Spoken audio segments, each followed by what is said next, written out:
AT&T, one of the world's largest telecommunications companies and conglomerates, made just a little bit of an oopsie with their email. Now, let me level set. Depending on your perspective, this might not be a big deal. If anything, it's just kind of a funny, weird, wild oopsie and something we can chat about. So let me tell you this story. One of my colleagues received an email from AT&T about some, network service upgrade performance thing in Phoenix, whatever. But he noticed that the email's to field, like the recipient of the emails, was do not use pod1non at list.att.com. And that is an odd email address, right? It's probably just one of those bang lists, a distribution list, a group of individuals, but it's odd that it's called do not use pod1non. So, natural human curiosity, Alex, my good friend, Alex was his name, he thought, I wonder, can I email this address? What would happen if I sent a message to this email address? And here's what he sent. Did AT&T leak their email list publicly? This is a test to see if external users can email AT&T's internal list with the most recent email mishap. And that's it. Innocent enough, just a small charming thing. Hey, sending out feelers, seeing what's out there. And Alex got a whole lot of responses.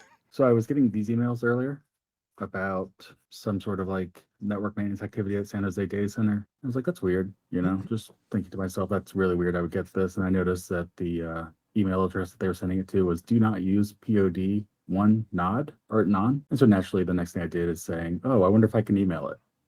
And of course, there are a lot of people now confirming that this is absolutely the case. Oh, goodness.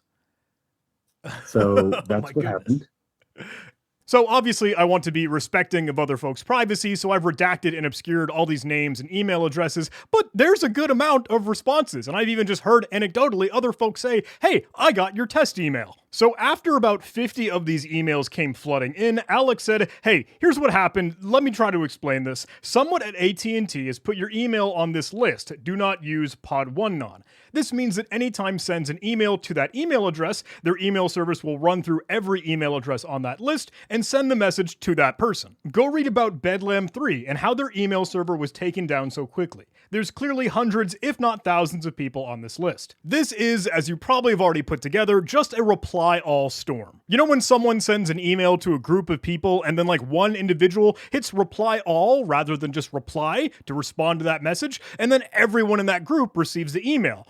Well, they might say, hey, I don't want this email. If they hit reply all, then everyone else hits it, and it replies all again, and it just bottlenecks a whole lot of email. You've probably experienced this. It happens all the time. The thing is, it even happens at big, giant conglomerate companies and organizations. So much so that it took down Microsoft's email service when it happened to them so many years ago. Same thing happened at Cisco. It's just a little bit of an oopsie. Now, thankfully, I work pretty closely with Alex, the individual who found this and just kind of stumbled across it. And he thought, you know what? Why don't I create a Google form to see, for one thing, how many folks are affected by this? How did you receive this email? Do you work with AT&T and have you talked with them before? This is kind of wild. We see 50, maybe almost 100 now, and that list is going to keep growing for folks that filled it out. And of course, the email thread is just growing and growing of people that say, hey, please unsubscribe me from this list, or what is going on? Or hey, I don't even use AT&T. How am I here? Now, this made for a little bit of a stir, and Alex was telling me hey, I've got folks kind of knocking on my door. Some news outlets are wanting to chat. Brian Krebs hit me up. I don't know if he'll do an article on this. It's kind of a small, simple thing, right? There's not much to the story here. Just a little curiosity. You send an email, see what happens. And it's not to say that this is a leak, explicitly in the strict sense of the word, because it's not like the email address is leaking any other individual email addresses unless they respond to the email thread. We did, however, see some really funny kind of responses, like a support ticket for just some other company, right? Apparently, some person responded and said, hey, everybody, this isn't a leak. I work at AT&T, and it's not including human names and email address. It's just whatever standard name with a number. He did say, go duck yourselves, and that was a little bit of a bad look. He is, in fact, working at AT&T. You can see it on LinkedIn, so there's that. But the gist is, this is just sort of a little security 101 thing, or email administration management, when you say, hey, do not allow external senders from this bang list. It's odd to me that there is no guard on that, but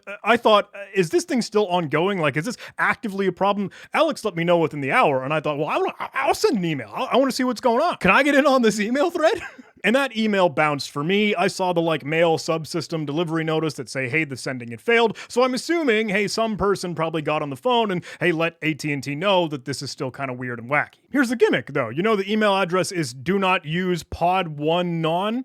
Well, that's just including the number 1. Is there a number 2 or a number 3? How many of these are there? And Alex tested that, and it looks like he did get a hit. We're doing our best to get in touch with AT&T and kind of make sure folks are aware, and maybe we can patch this up, but it's just kind of a little bit of a weird one. It's crazy in that these happen a lot, so much so when they make headlines like Microsoft Bedlam 3 or Cisco. But I'd love to ask you, hey, what do you think? Like, is this a leak? Is this some data leak? Oh, it's spilling out or giving out information, people's names, people's email addresses? After we got to do a little bit of digging, it sounds like any AT&T customer or prospect that wants to work with their IoT material or Internet of Things, anyone with like the IoT developer kit or had some association is added to that list, and then, okay, anyone can email it and start the party. It is a bit of a bummer that this is still happening in 2023, right? I don't know. I think we might have learned our lessons after Bedlam 3 with Microsoft and Cisco, yada, yada, yada. But hey, did you receive that email? Like, did you get the notification?